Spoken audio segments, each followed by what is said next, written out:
দেখো বন্ধুরা, এই যে কারি পাতা দিয়ে মোরলা মাছ, কি বড় বড় সাইজের মোরলা দেখেছো? এই মোরলা মাছ খেতে বসে গেছি। যাদের চুনো মাছ, মোরলা মাছ, পুঁটি মাছ খেতে অসুবিধা না, তারা এইভাবে রান্না করে খেয়ে দেখো। কারণ এই কারি পাতা কী বলো তো, হজম শক্তি করায়। হ্যাঁ, হজমের গণ্ডগোলটা কম হয়। তো দেখো, এই যে আমার সঙ্গে দেখো আর একজন খেয়ে দেখেছো তোমরা? আমার সোনা, আমার সোনার চাঁদ। দারুণ হয়েছে বন্ধুরা, একবার খেয়ে দেখো এইভাবে। দারুণ না? কেমন লেগেছিল না? তুমি খাবে একটু? দারুণ বলে দিল। কেমন হয় দেখো বন্ধুরা, তোমাদের কালকে না দেখাতে পারিনি, মৌরা মাছ কেটে নিয়েছিলাম। আর একটু বড় বড় সাইজের মোরলা নিয়েছি। এই দিয়ে করব দারুণ সুস্বাদু একটা রেসিপি। তোমরা আমার সঙ্গে থাকো, দেখো।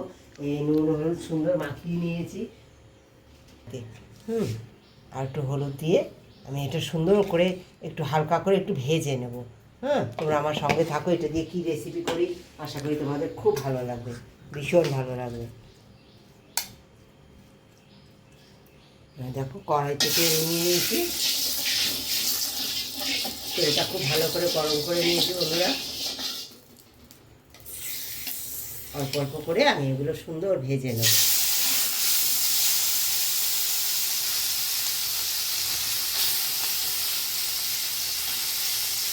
মোরলা এনেছিল, আমাদের এখানে খুব পাওয়া যাচ্ছে এখন মোরলা।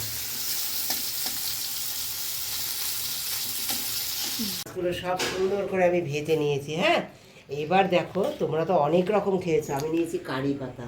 হ্যাঁ, আর দেখো দেবো সর্ষে ফোড়ন। মাছ সর্ষে ফোড়ন দিয়ে একবার খেয়ে দেবো। কারি পাতা সর্ষে ফোড়ন দিয়ে এটা যে কত সুস্বাদু হয় আর হেলদি হয়।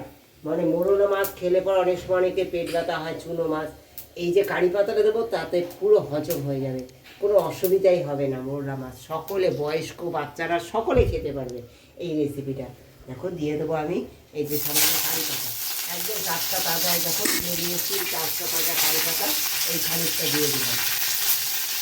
আমি খানিকটা দেখো সরু সরু করে আলু কেটে নিয়েছি। এই যে সরু সরু করে দেখো এরকম সাইজের করে আলু কেটে নিয়েছি। হ্যাঁ, মোরলা মাছের জন্য এই আলুটা আগে দিয়ে দেবো।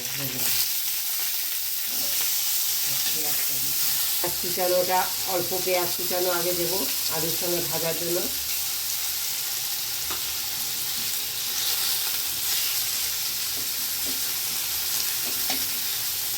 একবার খেয়ে দেখো, আশা করি তোমাদের খুব ভালো লাগবে, ভীষণ সুস্বাদু হয়। আমি অল্প তেলে রান্না করি। হ্যাঁ, তোমাদের যদি ভালো লাগে এইভাবে একবার রান্না করে খেয়ে দেখো অল্প তেলে। হ্যাঁ, আর তোমাদের বেশি তেল খেতে ইচ্ছে করে অবশ্যই খেতে পারে, কিন্তু সেটা তো আনহেলদি হয়ে যায়। আর এইভাবে অল্প তেলে রান্না করলে কখনো মনে করো না যে সেটা খারাপ হয় খেতে। কারণ অল্প তেল দিলে না, সবসময় মশলাটা একটু অল্পই দেবে, তাতে দেখবে রান্নাটা অনেক সুস্বাদু হয়। বন্ধুরা, এই পেঁয়াজটা একটুখানি হালকা মাঝখানে দিয়ে ভেজে নিলাম। হ্যাঁ, এবার দেখো একসঙ্গে আমি ভেজে নিচ্ছি এগুলো। এইবার দেখো আমি দেবো একটু টমেটো কুচিয়ে, ছোট্ট একটা টমেটো নিয়েছি, এটা কুচিয়ে দিয়ে দিচ্ছি আমি। এই অল্প পেঁয়াজ বেটেছি, সেই পেঁয়াজ বাটাটা দিয়ে দেবো। একটু আদা বাটা দিয়ে দেবো, অল্প সামান্য একটু পরিমাণ মতো নুন আর হলুদ দিয়ে দিচ্ছি। তোমরা তো জানো আমি কম তেলে রান্না করি, এইভাবে আমি কম তেলেই রান্না করবো রান্নাটা, তাতে অনেক সুস্বাদু হবে।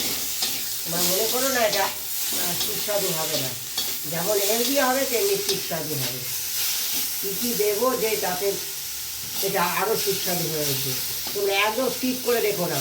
হ্যাঁ, আমি কী কী দেবো আরও এর সঙ্গে, যেটা এটা সুস্বাদু হয়ে ওঠার জন্য। একটুখানি জল দেবো বন্ধুরা, মশলাটা একটুখানি কষার জন্য। পরিমাণ মতো আমার মাছ আর তরকারির পরিমাণ অনুসারে অল্প জিরের গুঁড়ো দিয়েছি। তোমরা দেখেছো আমি মশলা স্পুন ব্যবহার করি, সেই ছোটো মশলা স্পুনের 1 স্পুন জিরের গুঁড়ো দিচ্ছি। একটু সামান্য কালার হওয়ার জন্য একটু সামান্য কাশ্মীরি লঙ্কার গুঁড়ো দিয়ে দিলাম। এবার সুন্দর করে মশলাটা আমি কষিয়ে নেব। মশলাটা কষিয়ে ফিরে আসছি তোমাদের সঙ্গে। মশলা কষানো হয়ে গেছে। হ্যাঁ, এবার দিয়ে দেবো আমি জল পরিমাণ মতো।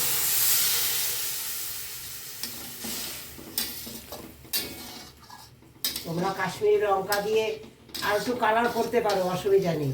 হ্যাঁ, আমি অত কাশ্মীরি লঙ্কার গুঁড়ো দেইনি, যাতে আমি এটা হেলদি রেসিপি করতে চলেছি, তো তাই জন্য আমি খুব বেশি মশলা কালারফুল করিনি। তোমাদের ইচ্ছে করলে তোমরা আরও বেশি কাশ্মীরি লঙ্কা দিয়ে এটা কালারফুল করতে পারো। দেখো ঝোল ঝোল করবো, তাই জলটা পরিমাণ মতো দিয়ে দিলাম এই বাটির, গলা বাটি। এইবার দিয়ে দেবো, দেখো তেঁতুলের পাল তৈরি করে নিয়েছি, এই তেঁতুলের পালটা দিয়ে দেবো।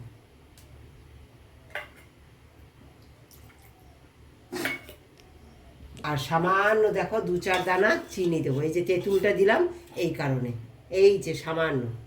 তোমরা এটা স্কিপ করতেও পারো, অসুবিধা নেই, তবে তেঁতুলের সঙ্গে একটু দিলে ভালো লাগে।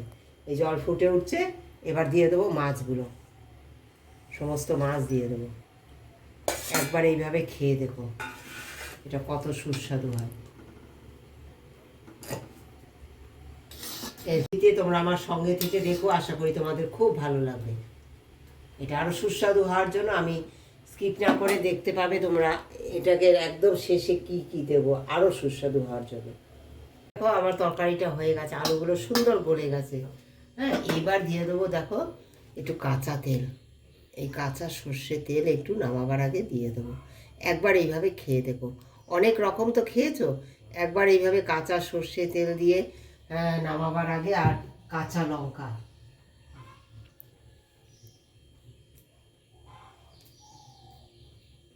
দারুণ লাগে খেতে, দারুণ। এইভাবে কাঁচা লঙ্কা 2-4টে দিয়ে দেবে, কারণ আমি একদম কম তেল মশলায় রান্না করেছি।